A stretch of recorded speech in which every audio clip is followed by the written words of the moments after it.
patient is non-insulin dependent diabetes mellitus. This is your type 2 diabetes mellitus with a history of diabetes for 1 year. So maybe history is only 1 year, but you know that type 2 diabetes is the maturity onset diabetes, and usually the patient is living with the diabetes from so many years. So when should he have an ophthalmic examination? As early as feasible, after 5 years, 10 years, or only after the visual symptoms develop. So always remember that if I talk about the diabetic retinopathy, we will have two types of diabetes in which diabetic retinopathy can develop. It could be insulin dependent diabetes mellitus, or it could be non-insulin dependent diabetes mellitus. That is, it could be type 1 or it could be type 2 diabetes. Now, type 1 diabetes, is less common. Type 2 is more common. But what is the more important risk factor for the development of diabetic retinopathy? It is this one. That is, type 1 is more important. But usually, it is juvenile onset. It is juvenile onset. And if I talk about this non-insulin dependent, it is maturity onset. This is your maturity onset.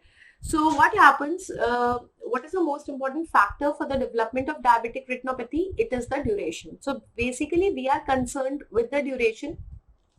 Now, because, in the juvenile onset diabetes, the patient has not lived with so many years of diabetes. That is why we are not concerned. So most important factor for the development of diabetic retinopathy is the duration of diabetes. So by the time the patient is having type 1 diabetes, usually the patient has not lived with so many years of diabetes, which is required for the development of diabetic retinopathy, that is 10 to 12 years.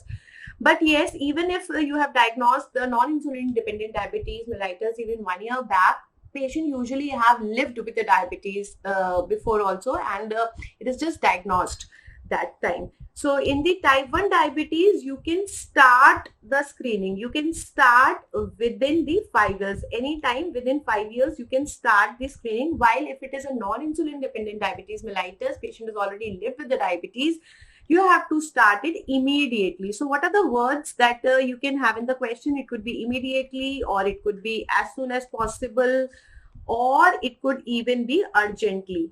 It could even be urgently, immediately, as soon as possible, or it can be urgently. Now, once you have done this, you have to do the grading, which stage the person is there, whether he is having NPDR or whether he is in the PDR stage. If he is having NPDR, you have to see whether it is mild, whether it is moderate, or whether it is the severe one.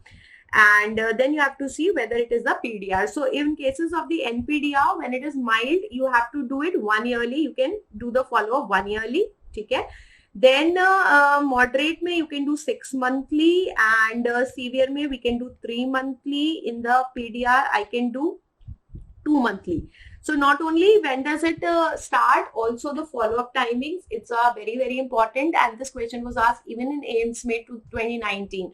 So time and again, the questions are asked regarding the screening of diabetic retinopathy, because, diabetic retinopathy is one thing where you are having irreversible vision loss, and diabetes is very, very common.